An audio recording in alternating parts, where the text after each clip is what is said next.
Two you think இன்னைக்கு இருக்கிற எல்லா குழந்தைங்களும் இமோஷ்னலாக ஸ்ட்ராங்காக இருக்காங்க அப்படின்னு நீங்கள் நினைக்கிறீங்களா? நம்ம பசங்களுக்கு இந்த காலத்தில் பேரண்ட்ஸ் வந்து நிறைய மேம் டாண்ட்ரம் அடம் பிடிக்கிறது, கோவப்படுறது, உண்மையிலே குழந்தைங்க எதுக்கு அடம் பிடிக்கிறாங்க, எதுக்கு கோவப்படுறாங்க? டேண்ட்ரம்ஸ், அதாவது குழந்தைங்க அடம் பிடிக்கிறது ஒரு வெல் எஜுகேட்டட் பேரண்ட்ஸ் கூட பேரண்டிங்கில் பண்ணுற ஒரு காமன் மிஸ்டேக் என்ன? மேம் இதை நான் நிறைய பார்க்குறேன் மேம். அது இந்த காலத்தில் ரொம்ப அதிகமாகவே பார்க்குறேன். எனக்கு என்னமோ இந்த காலத்து பேரண்ட்ஸ் வந்து இந்த காலத்து பேரண்டிங்கில் ஒரு விஷயத்த மாற்றிடணும் அப்படின்னு உங்களுக்கு ஒரு சான்ஸ் கிடைச்சா எந்த விஷயத்த மாற்றுவீங்க? மேம் இந்த கொஸ்டின் வந்து இந்த காலத்துக்கு மட்டும் இல்லை, அந்த காலத்துலேருந்து இந்த காலத்து வரைக்கும் நான் மாற்றணும்னு நினைக்கிற ஒரே விஷயம் என்னன்னு பார்த்தீங்கன்னா,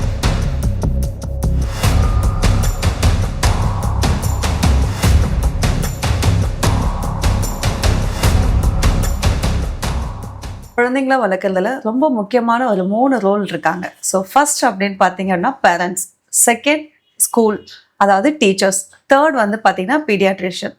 ஸோ பேரண்ட்ஸ் நீங்கள் உங்கள் குழந்தைங்கள ஸ்கூலுக்கு அனுப்பிச்சிட்ருக்கீங்க, அதுவும் ஃபஸ்ட் டைம் உங்கள் குழந்தைங்கள ஸ்கூலுக்கு அனுப்புறீங்க அப்படின் போது உங்களுக்கு நிறைய கொஷின்ஸ் டவுட்ஃபுல்லாக இருக்கும். ஸோ நான் Mahalakshmi Balamurugan, little kids players and pre school 12 இயர்ஸாக மணவாள நகர் திருவள்ளூரில் நடத்திட்டு இருக்கேன். ஸோ இந்த 12 இயர்ஸில் நிறைய கொஷின்ஸ் பேரண்ட்ஸ் என்ன அட்ரஸ் பண்ணியிருக்காங்க. ஸோ நான் வந்து இன்னைக்கு ஒரு எக்ஸ்பர்ட் பீடியாட்ரிஷியன் டாக்டர் திவ்யஸ்ரீ அவங்க கிட்ட இன்னைக்கு ஒரு இன்டர்வியூ பண்ணலான்ட்டு வந்திருக்கேன். ஸோ பேரண்ட்ஸ் உங்களோட கொஷின்ஸ் எல்லாமே இன்னைக்கு நம்ம மேம் கூட ஒரு ஓப்பன் டாக் பண்ண போகிறோம். சரி, ஏன் பர்டிகுலராக திவ்யா மேம் நம்ம சூஸ் பண்ணியிருக்கோம் அப்படின்னு பார்த்தீங்கன்னா, அவங்களோட குழந்தைங்க 3 இயர்ஸாக நம்ம ஸ்கூலில் படிச்சுட்டு இருந்தாங்க. அவங்க ஒரு பேரண்ட் ப்ளஸ் வந்து பீடியாட்ரிஷனா எனக்கு ரொம்ப கம்ஃபர்ட். நான் கேட்குற எல்லா கொஷனுக்குமே காமா ஆன்சர் பண்ணுவாங்க. ப்ளஸ் நம்ம ஸ்கூலில் இருக்க நிறைய குழந்தைங்களுக்கு அவங்க பீடியாட்ரிஷனா இருக்கிறதால நம்ம பேரண்ட்ஸ் கூட இன்னும் கனெக்ட் பண்ண முடியும் அப்படின்றதுக்காக நீங்கள் திவ்யா மேமை நம்ம மீட் பண்ண வந்திருக்கோம். Thank you so much ma'am. It's pleasure connecting with you. நான் மேம் கூட லாஸ்ட் 3 இயர்ஸாக ட்ராவல் பண்ணிட்டு இருக்கேன். என்னோட சன்னை 3 இயர்ஸ் பேக் வந்து இந்த ஊருக்கு நான் ஷிஃப்ட் ஆகி வரப்போ எந்த ஸ்கூலில் போடுறது, நல்லா பார்த்துப்பாங்களான்னு எனக்குள்ளார நிறைய டவுட்ஸ், ஒரு மதரா எனக்கே நிறைய டவுட்ஸ் இருந்துச்சு. அப்போ நான் மேமை மீட் பண்ணேன். எனக்கு ரொம்ப கன்வின்சிங்காக இருந்துச்சு, எனக்கு ரொம்ப பிடிச்சிருந்துச்சு இந்த ஸ்கூல். அப்போ என்னோட சன்னோட ஸ்கூல் ஜேர்னி இங்கேருந்து தான் ஸ்டார்ட் ஆச்சு. We were well connected and we are a good friends. ஒரு மதரா நானே நிறைய டவுட்ஸ் அண்டர்கோ பண்ணியிருக்கேன். ஸோ எனக்கே ஒரு பீடியாட்ரிஷனாக இருக்கிறப்போ எனக்கே இவ்வளோ விஷயம் இருக்குன்னா, ஒரு காமன் மதருக்கு இது ஈஸி கிடையாது. இதை கண்டிப்பாக இதை பற்றி பேசணும்னு நானும் மேமும் நிறைய டைம் இதை பற்றி டிஸ்கஸ் பண்ணியிருக்கோம். ஸோ உங்களோட டவுட்ஸை கிளாரிஃபை பண்ணுறதுக்கு நாங்கள் எடுத்த ஒரு ஃபர்ஸ்ட் ஸ்டெப். மேம் என்னோட ஃபர்ஸ்ட் கொஸ்டின், ஸோ இமோஷன்லேருந்து ஸ்டார்ட் பண்ணுறேன். டூ யூ திங்க் இன்னைக்கு இருக்கிற எல்லா குழந்தைங்களும் இமோஷ்னலாக ஸ்ட்ராங்காக இருக்காங்க அப்படின்னு நீங்கள் நினைக்கிறீங்களா? மேம் ஆக்சுவலி எமோஷனல் பற்றி பேசுகிறப்போ இது எனக்கு ரொம்பவே கனெக்டடான டாபிக், எனக்கு ரொம்ப பிடிச்ச டாபிக். நம்ம பசங்களுக்கு இந்த காலத்தில் பேரண்ட்ஸ் வந்து நிறைய இம்பார்ட்டன்ஸ் வந்து ஹெல்த் கொடுத்துட்டு இருக்காங்க. அதாவது அவங்களுக்கு என்ன கேட்டாலும் கொடுக்கறது, வெரைட்டிஸ் ஆஃப் ஃபுட் இருக்கட்டும், ப்ரோட்டீன் பவுடர்ஸ் இல்லை சப்ளிமெண்ட்ஸாக இருக்கட்டும், ஏன் இம்போர்ட்டட் டாய்ஸ், பசங்களுக்கு என் பையனுக்கு பெஸ்ட் டாய் தான் கொடுப்பேன், இம்போர்ட்டட் டாய்ஸாக இருக்கும். ஆனால் குழந்தைங்களுக்கு போர் அடிச்சிச்சுன்னா என்ன பண்ணணும்னே தெரிய மாட்டுது. சின்ன சின்ன டிசப்பாயின்மெண்ட்ஸ் கூட இந்த காலத்து பசங்களால ஹேண்டில் பண்ண முடிய மாட்டுது. ஸோ பேரண்ட்ஸ் கொடுக்குற இம்பார்ட்டன்ஸ் நிறைய ஹெல்த் கொடுத்துட்டு இருக்காங்க, பட் ஈக்குவலா எமோஷனல் ஹெல்த்துக்கும் கொடுக்கறது ரொம்ப இம்பார்ட்டன்ட். கரெக்டாக சொன்னீங்க. இன்னொரு கொஸ்டின் எனக்கு, அடம். ஸோ இன்னைக்கு ஒரு பெரிய டாப்பிக்கே அடம் தான். மேம் டாண்ட்ரம் அடம் பிடிக்கிறது, கோவப்படுறது, உண்மையிலே குழந்தைங்க எதுக்கு அடம் பிடிக்கிறாங்க, எதுக்கு கோவப்படுறாங்கன்னு பேரண்ட்ஸ்க்கு புரியுதா? இல்லை அதை வந்து அந்த அடத்தையும் கோவத்தையும் எப்படி கண்ட்ரோல் பண்ணணும் அப்படின்றத வந்து நம்ம பேரண்ட்ஸ்க்கு எக்ஸ்பிளைன் பண்ணால் நல்லா இருக்குமா? டேண்ட்ரம்ஸ், அதாவது குழந்தைங்க அடம் பிடிக்கிறது ரொம்ப காமன் மேம். அதுவும் 2 to 5 இயர்ஸ்ல இது ஒரு நார்மல் டெவலப்மெண்ட். அந்த மாதிரி அடம் பிடிக்கிறப்ப நீங்க என்ன பண்ணலான்னு பார்த்தா, குழந்தைக்கு கிட்ட போங்க, அவங்க ஐ லெவலில் போய் அவங்க கிட்ட பேசுங்க. லைக் நீங்கள் வந்து நிறைய விஷயம் சொல்ல வேணாம், நீங்கள் என்ன லெக்சர் கொடுத்தாலும் அவங்க காதில் விழாது. நீங்கள் பொறுமையாக, அதாவது அவங்க ஃபீலிங்ஸை நீங்கள் புரிஞ்சுக்கிட்டீங்கன்னு தெரிஞ்சால் போதும். ஜஸ்ட் அவங்க கூட நீங்கள் ஃபிசிக்கலாக அவைலபிளாக இருந்தால் போதும். ஃபியூ மினிட்ஸில் அவங்களே மெல்டவுன் ஆகி வந்துருவாங்க. ஸோ அதுக்கப்புறமா அவங்க கிட்ட பேசுங்க. இம்மீடியட்டாக அந்த டேண்ட்ரம் டைமில் நீங்கள் என்ன பேசினாலும் அவங்க பிரெயின் பார்த்தீங்கன்னா ஒரு ஏரோப்ளைன் மோட் போயிடும். ஏரோப்ளைன் மோட் நம்ம ஃபோனில் போட்டால் என்ன ஆகும், சிக்னல் கிடைக்காது. ஸோ நம்ம எவ்வளோ லெக்சர் கொடுத்தாலும் அது அவங்க பிரெயினை ரீச் பண்ணவே பண்ணாது. நீங்கள் ஜஸ்ட் காமாக அவங்க கூட இருந்தால் போதும். அதுக்கப்புறமா அவங்க காம் ஆனதுக்கப்புறம் லேட்டர் ஆன் உங்கள் அட்வைஸ் கொடுங்க. ஓகே. ஸோ எப்போ நீங்கள் ஒரு பேரண்ட்டாக இதை பற்றி ஒரி பண்ணணும்னு பார்த்தீங்கன்னா, அடம் பிடிக்கிறாங்க கொஞ்சம் time, few minutes okay, but hours கணக்கில் ஆகுது. ரொம்ப நேரம் அடம் பிடிக்கிறாங்க, அவங்களோட ஸ்லீப் அஃபெக்ட் ஆகுது, அவங்களோட சாப்பாடு அஃபெக்ட் ஆகுது, சாப்பிட மாட்டுறாங்க சரியா, இல்லை school day to day activity, school போகிறது எல்லாமே அஃபெக்ட் ஆகுதுன்னா கண்டிப்பாக பீடியாட்ரிஷனை கன்சல்ட் பண்ணணும். ஓகே. ஒரு வெல் எஜுகேட்டட் பேரண்ட்ஸ் கூட பேரண்டிங்ல பண்ற ஒரு காமன் மிஸ்டேக் என்ன? மேம் இதை நான் நிறைய பார்க்குறேன் மேம். அது இந்த காலத்துல ரொம்ப அதிகமாகவே பார்க்குறேன். எனக்கு என்னமோ இந்த காலத்து பேரண்ட்ஸ் வந்து அதிகமாக ஹெல்ப் பண்ணுறாங்க, ஓவர் ப்ரொடெக்ட் பண்ணுறாங்களோன்னு தோணுது. இப்போ எக்ஸாம்பிள் பார்த்தீங்கன்னா, ஸ்கூலுக்கு வரப்ப நீங்கள் நோட்டீஸ் பண்ணியிருப்பீங்க, ஸ்கூல் பேக்கை கூட நீ தூக்காத, உனக்கு கை வலிக்க போகுது, நானே தூக்கிட்டு வரேன் அப்படின்னு சொல்லுவாங்க. வீட்டில் ஷூ லேஸ் போடுறதா இருந்தால் கூட அந்த குழந்தைக்கு போட தெரியும், இல்லை தெரியுமான்னு கூட அவங்களுக்கு தெரியாது, ஆனால் அவங்களே போட்டு விடுவாங்க. ஸோ இன்னைக்கு அவங்க வீட்டில் போட்டு விடுவாங்க, நாளைக்கு வெளியில் போகிறப்ப அது அவுந்துச்சுன்னா யார் மேம் அவங்களுக்கு ஹெல்ப் பண்ணுவாங்க? அதை பேரண்ட்ஸ் யோசிக்கணும். இது லைஃப்லையும் பொருந்தும். இன்னைக்கு வீட்டில் ஒரு சின்ன சின்ன பிரச்சனை நடக்குது, அதாவது அவங்க வீட்டில் இருக்க பசங்க கூட ஒரு சின்ன சண்டை போடுறாங்க அப்படின்னா, இல்லை ஃப்ரெண்ட்ஸ் கூட ஒரு சண்டை போடுறாங்கன்னா, கொஞ்சம் விட்டிங்கன்னா அவங்களே கன்சோல் பண்ணி திரும்ப விளையாட ஆரம்பிச்சிருவாங்க. அதுங்களையும் பேரண்ட்ஸ் போய் ஜம்ப் பண்ணி அந்த ப்ராப்ளமை சால்வ் பண்ணி கொடுக்கறது. அதாவது குழந்தைக்கு பிரச்சனையே வரக்கூடாது, பேரண்ட்ஸ் போய் முன்னாடி நிற்பாங்க. என் பிள்ளைக்கு எந்த பிரச்சனையும் வரக்கூடாது, என் பிள்ளை வந்து அப்படியே அது போகிற பார்த்து பார்த்தீங்கன்னா கிளியராக இருக்கணும் அப்படின்னு நினைக்கிறது மேம். அப்படி இருந்துச்சுன்னா நாளைக்கு இந்த சொசைட்டியில் போய் அவங்க எப்படி சர்வைவ் ஆவாங்க? என்னைக்கு தான் அவங்க ப்ராப்ளம் சால்விங் கற்றுப்பாங்க? ஸோ அவங்கள விடணும், விட்டால் தான் அவங்க கற்றுப்பாங்க. ஓகே சார், உங்களுக்கு ஒரு கொஷின். உங்களுக்கு ஒரு சாய்ஸ் கிடைக்குது, இந்த காலத்து பேரண்டிங்ல ஒரு விஷயத்த மாத்திரணும் அப்படின்னு உங்களுக்கு ஒரு சான்ஸ் கிடைச்சா எந்த விஷயத்த மாத்துவீங்க? மேம் இந்த கொஸ்டின் வந்து இந்த காலத்துக்கு மட்டும் இல்லை, அந்த காலத்துலேருந்து இந்த காலத்து வரைக்கும் நான் மாற்றணும்னு நினைக்கிற ஒரே விஷயம் என்னன்னு பார்த்தீங்கன்னா கம்பேரிசன் மேம். நம்ம குழந்தைங்கள மற்ற குழந்தைங்களோட கம்பேர் பண்ணுறது. அவங்க குழந்தை ஃபர்ஸ்ட் மார்க் எடுக்குது, இவங்க குழந்தை இந்த கிளாஸ் போகுது, எக்ஸ்ட்ரா கரிக்குலர் கிளாஸ் போகுது, என் குழந்தை என்ன போடலை, அந்த மாதிரி. மேம் அப்பயாச்சும் பரவாயில்ல, அவங்க வீட்டில் நெய்பர்ஸ்குள்ளே மிஞ்சி போனால் ஸ்கூலில் இருக்கிற பசங்களோட கம்பேர் பண்ணுவாங்க. இப்போது இந்த சோஷியல் மீடியா காலத்தில் ரீல்ஸில் இன்ஃப்ளூயன்சர் மாம்ஸ் இருப்பாங்களா மேம், அவங்க பசங்களெல்லாம் அவங்க ஃபுல் டைம் வந்து வீடியோ எடுக்கிறதுக்காக அந்த பேபி சாப்பிட்ற மாதிரியும் இது மாதிரியும், அது ரியலாக நடக்குதான்னு கூட நமக்கு தெரியாது, அவங்க கூடலாம் கம்பேர் பண்ண ஆரம்பிச்சிட்டாங்க. ஸோ பேரண்ட்ஸோட ப்ராப்ளம் என்ன தெரியுமா மேம்? பாப்கார்ன் ஸ்வீட் கார்ன் ரெண்டுமே கார்ன் தான், ஆனால் ஸ்வீட் கார்ன் ஏன் பாப்கார்ன் மாதிரி பாப் ஆக மாட்டுதுன்னு கேட்குறாங்க. அதாவது ஒவ்வொரு குழந்தையும் ப்ளூம் ஆவாங்க, பட் ஆனால் ப்ளூம் ஆகிற டைம் டிஃபர் ஆகும். அவங்களுக்கான டைம் கொடுத்தா அவங்க டேலண்ட் ஆட்டோமேட்டிக்காக வெளியில் வரும் மேம்.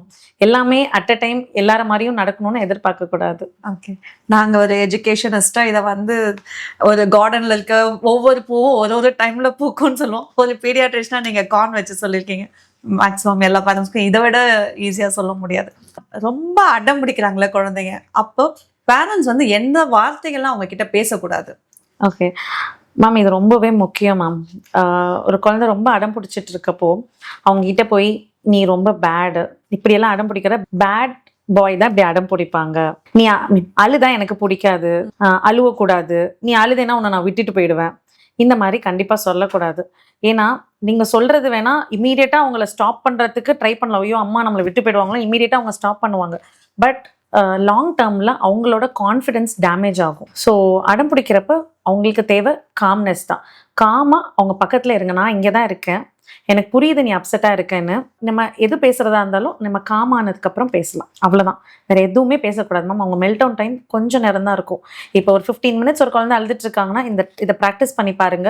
அது அப்படியே 10, 5, 3, 2, 1 அதுக்கப்புறம் அவங்க பெட்டராக பேச ஆரம்பிச்சிருவாங்க. ஓகே, ஸோ அது வந்து பேரண்ட் வந்து ப்ராக்டிஸ் பண்ணாங்க குழந்தைங்களோட சேர்ந்து அப்படின்னா கன்சிஸ்டன்சி இஸ் கீ மேம்.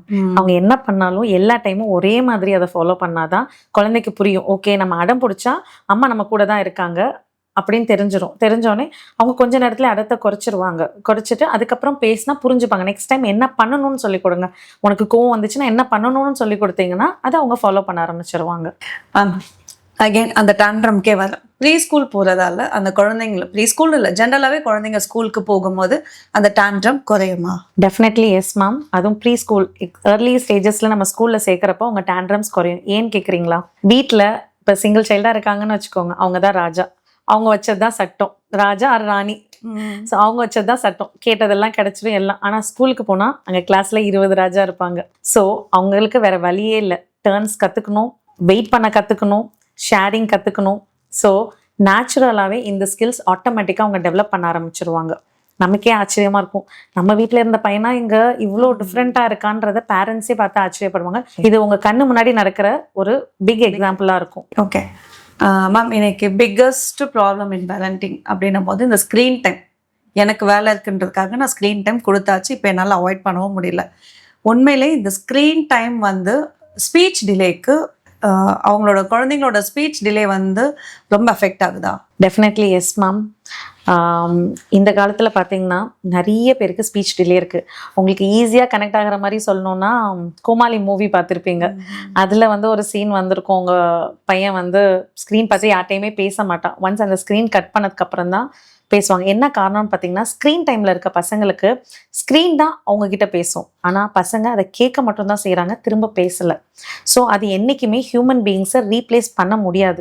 எனக்கு புரியுது, நிறையா பேரண்ட்ஸ் பிஸியாக இருக்காங்கன்றதுக்காக ஸ்க்ரீனை ஆல்டர்னேட்டிவாக யூஸ் பண்ணுறாங்க. பட் என்றைக்குமே ஹியூமன் பீயிங்ஸை ஸ்க்ரீனால் ரீப்ளேஸ் பண்ண முடியாது. அண்ட் டெஃபினட்டாக ஸ்பீச் டிலே ஆகுமா. இப்போ பேரண்ட்ஸ் கிட்ட நம்ம ஸ்க்ரீன் டைம் பற்றி பேசும்போது என் குழந்தை வந்து எஜுகேஷனல் வீடியோஸ் தான் நிறையா பார்ப்பாங்க அப்படின்னு சொல்கிறாங்க. உண்மையிலேயே அந்த எஜுகேஷனல் வீடியோஸ் எல்லாம் எஜுகேஷனுக்கு ஹெல்ப்ஃபுல்லாக இருக்குமா? மேம், இந்த கொஸ்டின் வந்து கொஞ்சம் நம்ம உத்து பார்த்தோம்னா, எஜுகேஷனல் வீடியோவாக இருந்தாலும் பேரண்ட்ஸ் பக்கத்தில் உட்காந்துருக்கணும். நம்ம டிவியை போட்டுவிட்டு நம்ம ஒர்க் பண்ண போயிட்டோம்னா அது வந்து இன்ட்ராக்டிவ் செஷனாக இருக்காது. அகெயின் குழந்தைங்க பார்க்குறாங்க, கேட்குறாங்க, ஆனால் திரும்ப பேசலை.